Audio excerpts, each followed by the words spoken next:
சொல்றாரு. முன்பு நள்ளிரவிலும் பெண்கள் சாலைகளில் தைரியமாக செல்லக்கூடிய நிலை இருந்தது. ஆனால் இன்று பெண்கள் பாதுகாப்பு என்பது பட்ட பகலிலேயே பறிக்கப்படுகிறது. இந்த நிலை மாறிட வாக்களியுங்கள் தாமரை சின்னத்திற்கு. பி குரு சொந்தங்களுக்கு வணக்கம். நாம் அடுத்து பார்க்க இருக்கிற பகுதி தென் பகுதியில் முக்கியமான சிவகங்கை மாவட்டம். சிவகங்கை மாவட்டத்தில் 4 தொகுதிகள் இருக்கு. நாம் முதலாவதாக பார்க்க இருக்கிறது ஒரு விஐபின்னு சொல்றதா, முன்னாள் நடிகர்னு சொல்றதா, இயக்குனர்னு சொல்றதா, நாம் தமிழர் கட்சியின் தலைவர் செபாஸ்டியன் சைமன் என்னும் சீமான் நிற்கும் தொகுதி. அவர் காரைக்குடியில் நிற்கிறார். அங்கே தற்போதைய எம்எல்ஏவாக இருப்பவர் திரு மாங்குடி, காங்கிரஸ் கட்சியைச் சேர்ந்தவர். அமமுக சார்பாக தெற்போகி பாண்டி நிற்கிறார். தாவேகா சார்பாக பல் டாக்டர் டென்டிஸ்ட் டாக்டர் பிரபு நிற்கிறார். அவரும் உள்ளூரில் செல்வாக்கு பெற்றவர். இங்கே என்ன சிக்கல்னு சொன்னால், போன முறை மாங்குடி அவர்கள் வெற்றி பெற்றது திரு ஹெச் ராஜாவை எதிர்த்து ஒரு 3000 ஓட்டில் ஜெயிச்சார். ஆனால் அவர் ஒரு 48,000 வாக்கு வாங்கினார்னால் அமமுக ஒரு 47,000 வாக்கு வாங்கிச்சு. ஸோ அவர்கள் 2 பேரையும் கூட்டினா மாங்குடி வாங்கிய ஓட்டை விட 40,000 அதிகமாகுது. இதில் சமூக கணக்கு நம்மை பொறுத்த வரைக்கும் மக்கள் ஜாதியை வச்சு போடுவதில்லை என்று சொன்னாலும் இந்தியா முழுக்க போடுறதில்ல. தமிழ்நாடு எந்த விதத்திலும் அதில் மாறி போனதில்லை. திரு பொற்கொடி அவர்கள் வல்லம்பர் என்கின்ற ஒரு சிறுபான்மை சமூகத்தைச் சேர்ந்தவர். திரு தேர்போகி பாண்டி அவர்கள் கள்ளர் சமுதாயத்தையும், திரு பிரபு அவர்கள் மறவர் சமுதாயத்தையும் சேர்ந்தவர். சீமான் தன்னை கிறிஸ்டியர், அவருக்கு ஜாதி கிடையாதுன்னு சொன்னாலும் தன்னை நாடார் என்று ஓட்டுக்காக சொல்லிக் கொள்பவர். பட் அவருடைய சொந்த ஊர் இது. இந்த முறை அவர் போன முறையே அவருடைய வேட்பாளர் கிட்டத்தட்ட 19,000 ஓட்டு இன்னும் வாங்கினார். இந்த முறை அவர் சரியாக பிரிக்கக்கூடும். வெற்றி வாய்ப்பு இந்த முறை அமமுகவின் தேர்போகி பாண்டிக்கு இருக்கிறது. பட் இழுபறின்னு தான் சொல்கிறேன். இப்போதைக்கு இது கடுமையான இழுபறியில் இருக்குது. வாய்ப்பு தேர்போகி பாண்டியை நோக்கித்தான் இருக்குங்கிறது தான் கள நிலைமை. ஏன்னா மற்ற 3 பேரும் பிரிக்கிறப்ப இது மொத்தமாக போகலாம். அடுத்ததாக ஒரு முக்கியமான தொகுதி திருப்பத்தூர். இங்கே தொடர்ச்சியாக கடந்த 3 முறையாக அமைச்சர் திரு பெரிய கருப்பன் நிற்கிறார். அவர் 2011 எதிர்ப்பு அலை உச்சத்தில் இருந்த பொழுதும் வெற்றி பெற்றிருக்கிறார். 2016 வெற்றி பெற்றார். பட் 2023 ஜெயிச்சிருக்கார். ஆனால் ஒரே ஒரு விஷயம் என்னன்னு சொன்னால், 2024 பாராளுமன்ற தொகுதியில் அதிமுக ப்ளஸ் என்டிஏவை கூட்டினால் திருப்பத்தூர் தொகுதியில் வாய்ப்பு இவருக்கு இருக்கு. இங்கே பெரிய கருப்பனை எதிர்த்து ஃபார்வர்ட் பிளாக் கட்சியின் திருமாரஞ்சி நிற்கிறாரு. அவர் பாமகவின் தாமரை சின்னத்தில் நிற்கிறார். நாம் தமிழர்லேருந்து ரம்யா மோகன் மற்றும் தாவேகாவிலிருந்து ஸ்ரீனிவாச சேதுபதி. அதாவது 2024 ஒற்றுமை அப்படியே கொண்டு போனால் திருமாரஞ்சியை காப்பாற்றலாம். பட் அட்வான்டேஜ் பெரிய கருப்பன் என்பதுதான் கள நிலைமை. நாம் அடுத்ததாக பார்க்க இருக்கிற தொகுதி சிவகங்கை தொகுதி. சிவகங்கை தொகுதி என்பது கடந்த 3 முறையில் 3 முறையும் அதிமுக கூட்டணி வென்ற தொகுதி தான். 2011 கம்யூனிஸ்ட் சார்பாக குணசேகரன் அதிமுக கூட்டணியில் வென்றார். 2016 திரு ஜி பாஸ்கரன் அதிமுக கூட்டணியில் அவர் கூட்டணியே இல்லாமல் தனியாக நின்ற பொழுதும் நின்று வெற்றி பெற்றார். 2021 அதிமுக அப்போது வெற்றி பெற்ற அதே எம்எல்ஏ திரு செந்தில்நாதன் மீண்டும் நிற்கிறார். அவரை எதிர்த்து இது களப்பலி கொடுப்பதற்காகவே திமுகவிலிருந்து கிறிஸ்தவரான திரு கருணாஸை இறக்கியுள்ளார். இந்த தொகுதியில் கருணாஸ் வெற்றி பெற வாய்ப்பில்லை. அதிமுக இந்த சீட்டை மிக எளிமையாக தன்வசமே வைத்திருக்கிறது. நாம் அடுத்து பார்க்க இருக்கிற தொகுதி சிவகங்கை மாவட்டத்தில் கடைசியாக மானாமதுரை ரிசர்வ் தொகுதி. பட்டியல் ஜாதி மக்கள் மட்டுமே போட்டியிட வேண்டிய தொகுதி. 2011 16 அதிமுக நல்ல லீடு எடுத்து தேதிய 2021 திமுக கொஞ்சம் லீடு குறைச்சி எடுத்தாலும் கைப்பற்றிய தொகுதி. இந்த முறை இங்கே பாஜகவிலிருந்து பொன் வி பாலகணபதி அவர்களும் திமுகவிலிருந்து தமிழரசி அவர்களும் நிற்கிறார்கள். நாம் தமிழரிலிருந்து உங்களுக்கு சண்முகப்பிரியாவும் தாவேகாவிலிருந்து இளங்கோவனும் போட்டி போடுகிறார்கள். இதோடைய ட்ராக் ரெக்கார்டை வைத்து பார்க்கும் பொழுது இங்கே அதிமுக பாஜக இரண்டுக்குமே களம் இருப்பதால் நல்ல ஒரு ஃபைட் கொடுத்தால் பாலகணபதி முந்துவதற்கே வாய்ப்பு அதிகமாக இருக்கிறது என்று கூறலாம். நாம் அடுத்து பார்க்க இருக்கும் மாவட்டம் ராமநாதபுரம் மாவட்டம் பரமக்குடி தொகுதி. பரமக்குடி ரிசர்வ் தொகுதி. இங்கே சென்ற முறை திமுக வென்றுள்ளது. திமுக சார்பாக திரு முருகேசன் அவர்கள் வெற்றி பெற்றார். அதிமுகவிலிருந்து 2016 வெற்றி பெற்ற திரு முத்தையா மீண்டும் களம் காண்கிறார். நாம் தமிழர் சார்பாக எழில் இளவரசி மற்றும் தாவேகாவிலிருந்து கோபிராஜன். இந்த தொகுதியை பொறுத்த வரைக்கும் 2011, 16 2 முறையுமே அதிமுக நல்ல ஓட்டுல ஜெயிச்சாலும், சென்ற முறை பெரிய அளவுல ஓட்டு எடுக்காமலேயும் கூட்டணி பலத்தால் திமுக ஜெயிச்சது. இந்த முறை திமுக வேட்பாளரை மாற்றியுள்ள நிலையில் இது இழுபறி என அட்வான்டேஜ் அதிமுக என்பதாக களம் உள்ளது என்று காணலாம். அடுத்து நாம பார்க்க இருக்கிற தொகுதி திருவாடனை. இந்த தொகுதியை பத்தி சொல்லணும்னு சொன்னால் திமுக சார்பாக காங்கிரஸ் நிக்குது, அதிமுகலேருந்து கிருத்திகா நிற்கிறாங்க, நாம் தமிழர்லேருந்து உங்களுக்கு பிரேம்நாத் மற்றும் வி.கே. ராஜி தாவேகாவிலிருந்து. இங்கே கருமாணிக்கம் 2021 காங்கிரஸ் ஜெயிச்சது, 2016 திரு கருணாஸ் நின்று வெற்றி பெற்றார். பட் 2021 அவரை வேற சீட்டு கொடுத்தப்ப தோற்று போனார். மீண்டும் இப்பொழுது காங்கிரஸுக்கு கொடுத்திருக்கிறார்கள். ஆனாலும் ஃபைட் கடுமையாக இருக்கிறது. திருவாடனை போன முறை இப்போ முறை ஓட்டு ஓரளவுக்கு வாங்கியிருக்காங்க. அட்வான்டேஜ் காங்கிரஸ்னே சொல்லலாம். அடுத்து நாம் பார்க்க இருக்கிற தொகுதி ராமநாதபுரம். இங்கே இப்போ 2021 திமுக முத்துராமலிங்கம் என்ற காதர் பாட்ஷா அவர் போன முறை ஜெயிச்சிருக்காரு. அதற்கு முன்னால் 2 முறையும், ஒரு முறை மணிகண்டன் அதிமுகலையும், இன்னொரு முறை கூட்டணியில் அதிமுக சார்பாக கூட்டணி மூலமாக ஜவஹருல்லாவும் வெற்றி பெற்ற தொகுதி. ஆனால் சென்ற முறை மிக அதிகமான ஓட்டுக்களில் திரு காதர் பாட்ஷா என்ற முத்துராமலிங்கம் ஜெயிச்சாரு. இந்த முறையும் திமுக வேட்பாளராக அவரே இருக்கிறார். ஆனால் அவரை எதிர்த்து பிஜேபி சார்பாக திரு ஜிபிஎஸ் நாகேந்திரன் என்பவர் நிற்கிறார். என்டிகேலேருந்து முத்துகேசவன் மற்றும் டிவிகேலேருந்து இ.கே. சாகுல் அமீத். இந்த தொகுதியில் சென்ற முறை நல்ல லீடில் எடுத்திருக்கிறதால் இந்த முறையும் இங்கே அதிமுக தான் முன்னணியில் உள்ளது என்பதை கூறலாம். அடுத்ததாக நம்ம பார்க்க இருக்கிறது முதுகுளத்தூர் தொகுதி. இந்த தொகுதி உங்களுக்கு 2011 அதிமுக வெற்றி பெற்றாலும் 2016 காங்கிரஸ் வெற்றி பெற்றது. பட் அதில் வாங்கின ஓட்டை விட குறைந்து சென்ற முறை திமுக ராஜகண்ணப்பன் அவர்கள் வெற்றி பெற்ற தொகுதி. இப்பொழுதும் இந்த தொகுதியை பொறுத்த வரைக்கும் இங்கே அதிமுக சார்பாக மலேசியா எஸ் பாண்டி இவர் தான் உங்களுக்கு 2016 திமுக கூட்டணியில் காங்கிரஸ்லேருந்து ஜெயித்தவர். ஸோ அவரை இங்கே இறக்கி இருக்கிறதுனால இந்த முறை நல்ல ஃபைட் இருக்குது.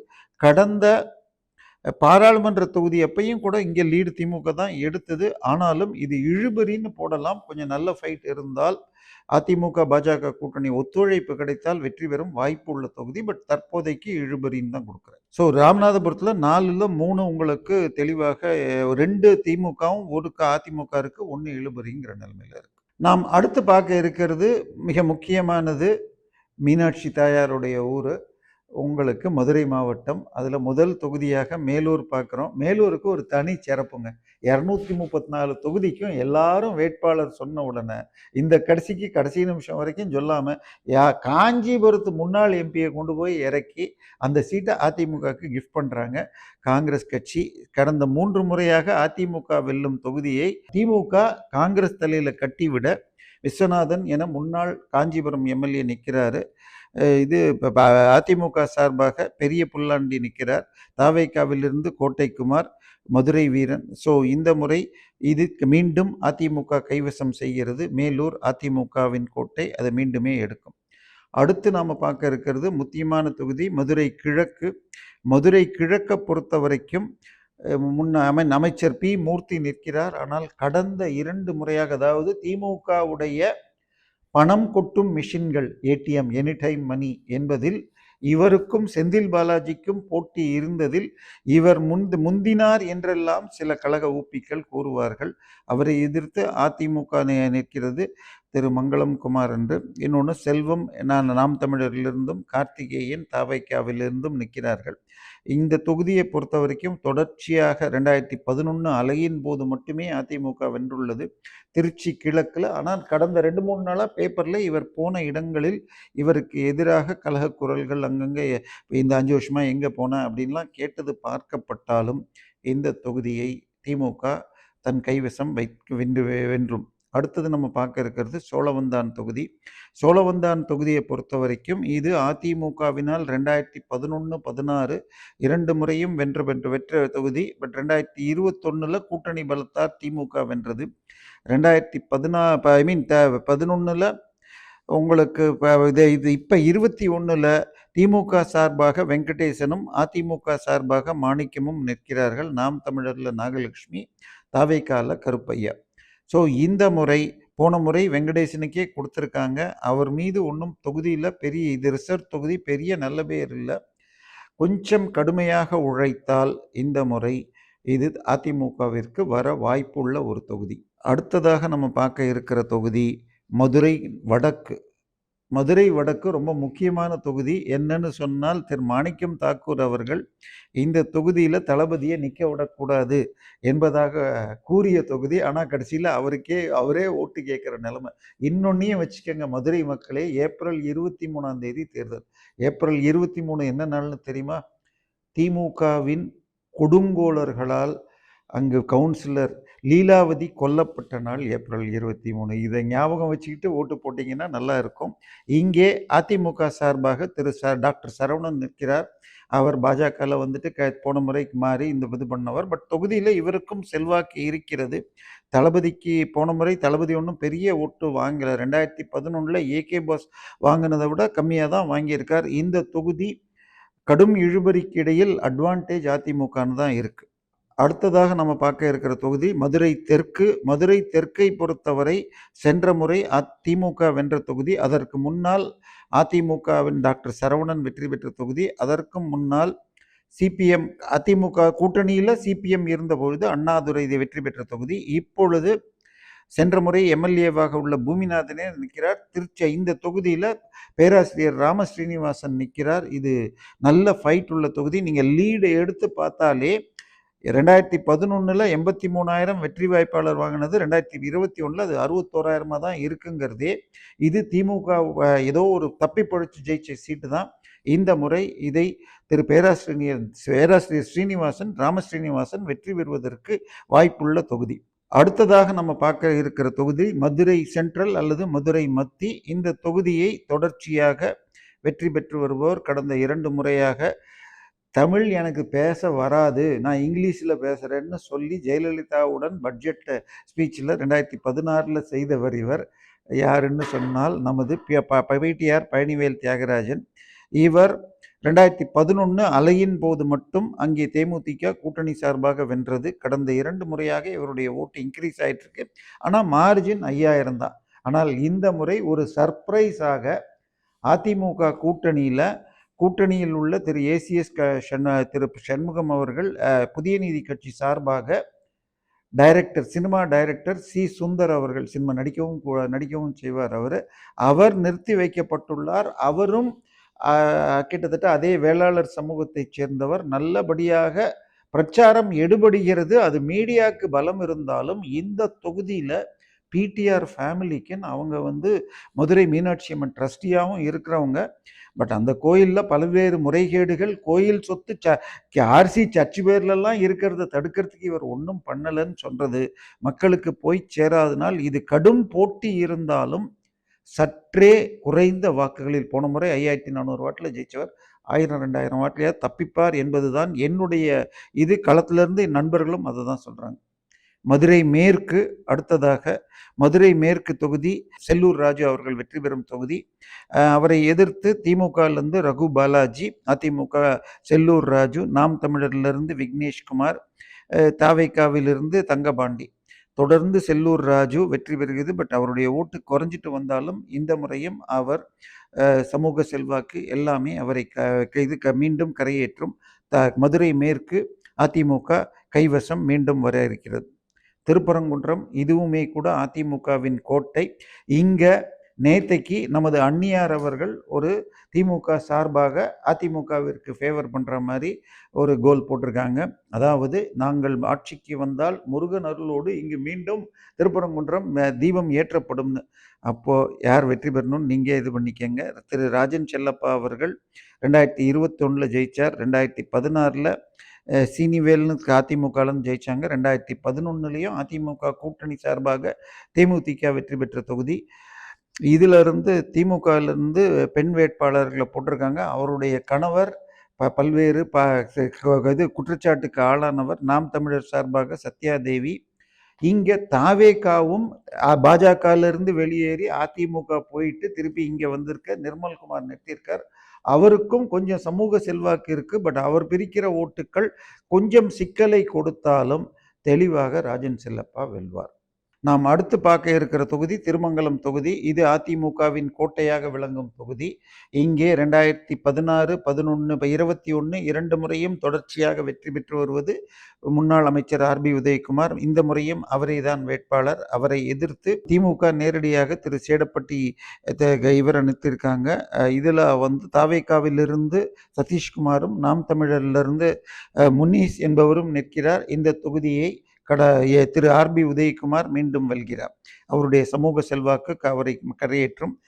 அடுத்ததாக நம்ம பார்க்க இருக்கிற தொகுதி உசிலம்பட்டி தொகுதி. இந்த தொகுதியை பற்றி பேசணும்னே அவசியமே இருக்காது. அதாவது இந்த தொகுதி தேனி பாராளுமன்றத்துக்கு கீழே வருதுங்க. தேனியுடைய தற்போதைய எம்பி யாருன்னு சொன்னால் திரு தங்க தமிழ்ச்செல்வன் அதிமுகலேருந்து எடுத்தாங்க. அந்த பலம் போதாதுன்னு சொல்லிட்டு 3 முறை முதலமைச்சராக இடைக்கால அல்லது என்ன பேர் வேணா கொடுங்க, முதலமைச்சராக இருந்த திரு ஓ பன்னீர்செல்வம் அவர்கள் திமுகவுக்கு போயிருக்கார். ஆனால் இந்த உசிலம்பட்டி சீட்டை அதிமுக 3 முறை ஜெயிச்ச சீட்டை ஃபைட் பண்ணாமல் காங்கிரஸ் கிட்ட தள்ளி விட்டுருக்காங்க. காங்கிரஸும் யாரோ ஒரு சரவணகுமார் என்பவரை போட்டியிருக்கிறார்கள். இங்கே மகேந்திரன் அவர்கள் அதிமுக சார்பாகவும், சரவணகுமார் காங்கிரஸ் சார்பாகவும், நாம் தமிழர் சார்பாக அபிராமி தனபாலும், தாவேகா சார்பாக விஜய் மகாலிங்கம் நிற்கிறாங்க. இதை அதிமுகவிற்காக திரு ஐ மகேந்திரன் வெற்றி பெறுகிறார். ஸோ உசிலம்பட்டியும் தொடர்ந்து அதிமுக வசம் செல்கிறது. மதுரையில் பல தொகுதிகளில் அதிமுகவிற்கு பலம் இருக்கிறது. திண்டுக்கல் மாவட்டம், இந்த மாவட்டத்தை பொறுத்த வரைக்கும் 7 சட்டமன்ற தொகுதிகள் இருக்கு. இதில் முதலாவதாக நாம் பார்க்க இருப்பது ஆறுபடை வீடுகளில் முருகனின் பழனி தொகுதி. இந்த தொகுதியை பொறுத்தவரை சென்ற முறை திமுக சார்பாக திண்டுக்கல் ஐ பெரியசாமியுடைய மகன் செந்தில்குமார் நிற்க வைத்தார். அவரும் ஓரளவுக்கு நல்ல ஓட்டுகள் வாங்கி ஜெயிச்சார். ஆனால் இந்த முறை இதை சிபிஎம்முக்கு கொடுத்திருக்காங்க. அதிமுக சார்பாக ரவி மனோகரன் அவர்கள் நிற்கிறார்கள். முருகேஸ்வரி என்டிகே சார்பாக, தாவேகா சார்பாக பிரவீன்குமார், திரு செந்தில்குமார் அவர்களை இங்கிருந்து திரு திண்டுக்கல் சீனிவாசனை சண்டை போட அனுப்பிச்சிருக்காங்க. ஆனால் பழனி தொகுதியை திமுக நின்றிருந்தால் வெற்றி பெற்கிறாம். தற்போது ரவி மனோகரன் பழனி சீட்டையும் அதை அதிமுகவிற்கு வெல்வதற்கே வாய்ப்பு இருக்கிறது என்பதே கள நிலைமை. அடுத்தது நம்ம பார்க்க இருக்கிற தொகுதி ஒட்டன்சத்திரம். ஒட்டன்சத்திரம் தொகுதியை பொறுத்த வரைக்கும் திமுக தொடர்ச்சியாக வெல்லும் தொகுதி. அமைச்சர் சக்கரபாணியுடைய தொகுதி. ஸோ அமைச்சர் சக்கரபாணி திமுக வேட்பாளர். அவரை எதிர்த்து நல்ல வேட்பாளர் தான், ஆனாலும் தமிழ் மாநில காங்கிரசின் விடியல் சேகர் அவர்கள் நிற்கிறார்கள். நாம் தமிழர் சார்பாக ரகுபதி, திரு மோகன் அவர்கள் தாவேகா சார்பாக. இந்த தொகுதியில் இது பார்த்தீங்கன்னு சொன்னால் தொடர்ச்சியாக அதிகமான ஓட்டுக்களையே வாங்கி வருகிறார் திரு சக்கரபாணி. திமுகவுடைய எனி டைம் மிஷின் அமைச்சரவையில் இவரும் ஒரு முக்கிய அமைச்சர். நிதி பலத்திலும் தொகுதியில் அவர் செய்துள்ள சேவைகளினாலும் இந்த முறையும் அவர் வெற்றி பெறக்கூடும். அடுத்ததாக நம்ம பார்க்க இருக்கிற தொகுதி ஆத்தூர் தொகுதி. ஆத்தூர் தொகுதியை பொறுத்த வரைக்கும் அது ஒரு கின்னஸ் ரெக்கார்டு பண்ண தொகுதி. சென்ற முறை கிட்டத்தட்ட அவரை எதிர்த்து போரிட்ட இது பண்ண எல்லாருமே டெபாசிட் இழக்கிற அளவுக்கு 1,30,000 ஓட்டுகளில் வெற்றி பெற்ற தொகுதி. இந்த முறையும் திரு ஐ பெரியசாமி நிற்கிறார். அவரை எதிர்த்து அதிமுக சார்பாக விஸ்வநாதன், நாம் தமிழர் சார்பாக சைமன் ஜஸ்டின் மற்றும் டிவிகேலிருந்து கலைச்செல்வி. போன முறை அவரை எதிர்த்து அவ்வளவு ஓட்டு வாங்கிறதுக்கு காரணம் அங்கே பாமக நின்றது.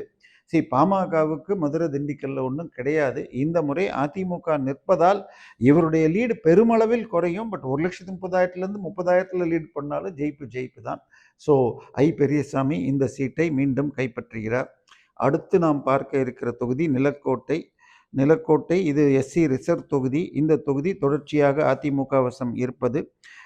அதிமுகவின் சார்பாக தற்போதைய எம்எல்ஏவாக உள்ள தேன்மொழியே மீண்டும் நிற்கிறார். திமுக சார்பாக நாகஜோதி, நாம் தமிழர் சார்பாக கலைராஜன் மற்றும் தாவேகா சார்பாக ஐயனார். இதில் பார்த்தீங்கன்னாலே தேன்மொழி வாங்குள்ள ஓட்டுகள் அதிமுகவுடைய ஓட்டு தொடர்ச்சியாக வெற்றி பெறும் தொகுதி. இது அதிமுகவின் கோட்டை. அதை தன் கைவசமே வைத்திருப்பார்கள். நம்ம அடுத்து பார்க்க இருக்கிற தொகுதியும் நத்தம் தொகுதி. நத்தம் தொகுதியை பொறுத்த வரைக்கும் நத்தம் திரு விஸ்வநாதன் அவர்கள் சென்ற முறை வென்ற தொகுதி. அவர் 2011 வெற்றி பெற்றிருந்தார்.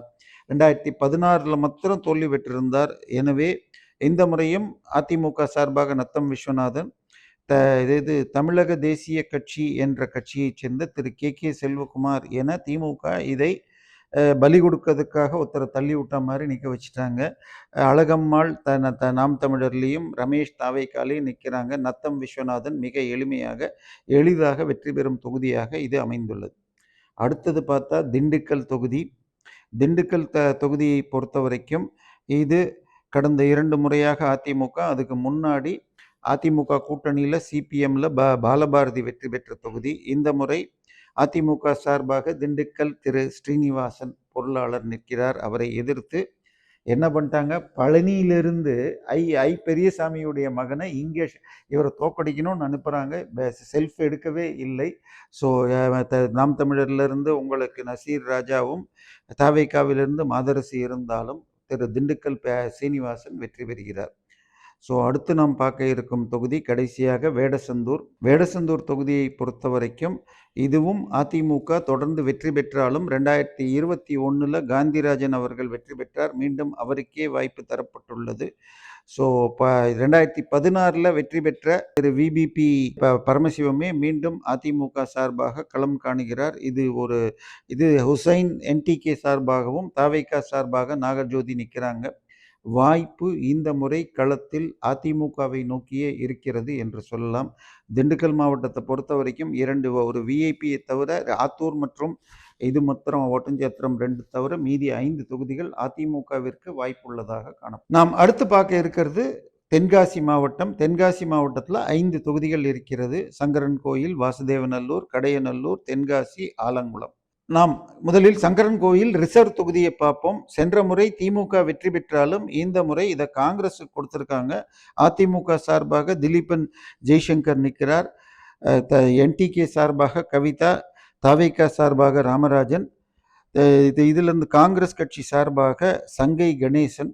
இது அதாவது 2011, 16, 2 தேர்தலிலும் அதிமுக வென்றதை 2021 திமுக கைப்பற்றியது. இது காங்கிரஸ் கொடுத்ததனால் இது ஃபைட் எளிமையாகி இந்த முறை அதிமுக கைப்பற்ற இருக்கிறது. நாம் அடுத்து பார்க்க இருக்கிற தொகுதியும் ஒரு ரிசர்வ் தொகுதி தான், வாசுதேவநல்லூர். இந்த தொகுதியை பொறுத்த வரைக்கும் அதிமுக 2011 மற்றும் 16 2 முறையும் வெற்றி பெற்ற தொகுதி. இந்த முறை பாஜக சார்பாக திரு ஆனந்தன் ஐயாசாமி அவர்கள் நிற்கிறார்கள். இதிலிருந்து திமுகலிருந்து ராஜா நிற்கிறார். இதில் நாம் தமிழர் சார்பாக இசை மதிவாணன் என ஒரு பிரபலமான பாடகர் நிற்கிறார். தாவேக்காவிலிருந்து அமுதா ராணி. இந்த முறை அதாவது திரு ஆனந்தன் ஐயாசாமி தென்காசி பகுதியில் பட்டியல் ஜாதியினர் கிராமத்துக்கு போய் அவங்களுக்கு கல்வி, வேலைவாய்ப்பு, சமூக உதவின்னு பண்ணுறதை பார்த்துட்டு விசிகால இருக்கிற நம்ம என்ன பாஷை சொல்றது, காலின்னு சொல்றதா, ரவுடின்னு சொல்றதா, கட்ட பஞ்சாயத்து புரோக்கர்னு சொல்றதா, திரு வன்னியரசு அதை கடுமையாக அருவருப்பாக விமர்சித்தார்னா அவருடைய களப்பணியுடைய பலம். ஸோ திரு ஆனந்தன் ஐயாசாமியுடைய களப்பணியும் அங்கு அவருடைய உழைப்பு, இங்கே இவருடைய அதிமுக இதுவும் இருக்கு. 2 முறை தொடர்ந்து அவங்க வெற்றி பெற்ற தொகுதி. இந்த தொகுதியை பாஜக கைப்பற்றுகிறது. அடுத்து பார்க்க இருக்கிற தொகுதி கடையநல்லூர். இது அதிமுகவின் கோட்டையாக இருக்கும் தொகுதி. கடந்த 3 முறையும் அதிமுக ஜெயித்த தொகுதிகள் தான். ஸோ உங்களுக்கு இது 2016 மட்டும் இது மாறி இருக்கு. 2011 அதிமுகவின் செந்தூர் பாண்டியும், 2021 கிருஷ்ணமுரளியும் வெற்றி பெற்ற தொகுதி. இந்த முறை கிருஷ்ணமுரளி மீண்டும் நிற்கிறார். இந்த முறை இது அதிமுக தான் நிற்காமல் மதிமுகவுக்கு கொடுத்துட்டாங்க. அங்கே செல்ஃபே எடுக்கல. இங்கே இதன் சார்பாக நாம் தமிழர் சார்பாக அபுபக்கர் சித்திகி என அடிக்கடி டிவி சேனல்ஸ்லாம் வந்து டிபேட் பண்ணி திருமதி நமது ராஜ்யசபா எம்பி திருமதி அவங்க பேர் என்னப்பா ராக்காய் என்ற சல்மா அவர்கள் எழுதின புக்கில் இருக்கிற ஆபாசங்களை எல்லாம் விளக்கி புகழ்பெற்ற அந்த அபுபக்கர் நிற்கிறார். தாவேக்காவும் ஒரு முஸ்லிமை நிறுத்தி வைத்துள்ளது. இந்த முறை மீண்டும் இந்த தொகுதியை அதிமுக வெல்கிறது. அதுக்கு அடுத்ததாக தென்காசி தொகுதி. தென்காசி தொகுதியை பொறுத்த வரைக்கும் அதிமுக 2011, 16 2 முறையும் வெற்றி பெற்ற தொகுதி. 2021 பழனி நாடார் என்பவரை நிறுத்தி வைத்து வெற்றி பெற்றது. 2016 வெற்றி பெற்ற செல்வமோகன் கணபதி மோகன் தாமோதரனையே மீண்டும் அதிமுக நிற்க வைத்திருக்கிறது. என்டிகே சார்பாக புஷ்பலதா மற்றும் தாவேகா சார்பாக ராஜபிரகாஷ், கலை கதிரவன் திமுகவிலிருந்து. நம்ம லீட்ஸை எடுத்து பார்த்தால் சென்ற முறை காங்கிரஸ் கட்சி சார்பாக பழனி நாடார் மிக குறைந்த வாக்குகளில் வெற்றி பெற்றார். இந்த முறை கடும் இழுபறி இருக்கிறது. வெற்றி வாய்ப்பு அதிமுகவிற்கு என்றே கூறலாம். அந்த கோயிலை அங்கே கும்பாபிஷேகம் பண்ணிட்டு திருப்பி அந்த கோபுரத்தில் ஏதோ விழுந்து ரொம்ப சிக்கல்கள், வழக்கில் கடுமையானதெல்லாம் தென்காசியில் கொடுத்த நிலையில் தற்போது இங்கு போட்டி வருகிறது. அடுத்த தொகுதி நாம் பார்க்க இருக்கிறது ஆலங்குளம். இது ஒரு முக்கியமான தொகுதி. இது என்னன்னு சொன்னால், அதிமுக சாவில் போன முறை ஜெயிச்ச மனோஜ் பாண்டியன் இந்த முறை திமுகவில் நிற்கிறார். இந்த தொகுதி ஆலடி அருணா வெற்றி பெற்ற தொகுதி. அவர் பாவம் ரொம்ப நல்லவர். அவர் ரோட்டில் நடந்து போனால் திமுகவினால் வாக்கிங் போகிறப்ப வெட்டி கொல்லப்பட்டார். ஆனால் திமுக யார் கொண்டாங்கன்னு தெரியாது கோர்ட்டை பொறுத்த வரைக்கும், என்ன சொல்லியிருந்தாங்க. சரியா? அதன் பிறகு அதிமுக சார்பாக KRP பிரபாகரன் நிற்கிறார். இது நாம் தமிழர் சார்பாக பால்ராஜ், தாவேகா சார்பாக விபின்ராஜ். இந்த தொகுதியை பொறுத்த வரைக்கும் 2011 அதிமுக வென்றது. 2016 ஆலடி அருணாவின் மகள் பூங்கோதை ஆலடி அருணா வெற்றி பெற்றார். இது இப்போ 2021 மனோஜ் பாண்டியன் வெற்றி பெற்றார். மனோஜ் பாண்டியன் யாருன்னு சொன்னால் ஹென்றி பாண்டியன், PH பாண்டியன் என வானளாவிய பவர் எனக்கு இருக்குன்னு என்று சொன்ன சபாநாயகராக இருந்தவர். ஸோ அவருடைய குடும்ப செல்வாக்கு, திமுக செல்வாக்கு இரண்டும் வரும் பொழுது ஒரு குறைந்த வித்தியாசத்தில் வெற்றி பெறுவதற்கே ஆலங்குளத்தை பொறுத்த வரைக்கும் இதை திமுகவுக்கு செல்ல வாய்ப்பு இருக்கிறது. இந்த தென்காசி மாவட்டத்தில் 5ல் 4 இந்த முறை அதிமுக வெற்றி பெறும். சட்ட ஒழுங்கு சந்தி சிரிக்குது. பெண்களுக்கு பாதுகாப்பு இல்லாத மாநிலமா தமிழ்நாடு மாறிடுச்சு. கஞ்சா கள்ளச்சாராயம் தெருவு தலைவர் சாடுது. இந்த 5 வருஷம் ஆட்சியில என்னதான் செஞ்சீங்க? இந்திய திணிப்பை எதிர்த்து படம் எடுத்தோம்ல. யாருக்கு எதிராக படம் எடுத்தீங்க? காங்கிரஸ். இப்ப யாரு கூட கூட்டணி? காங்கிரஸ்.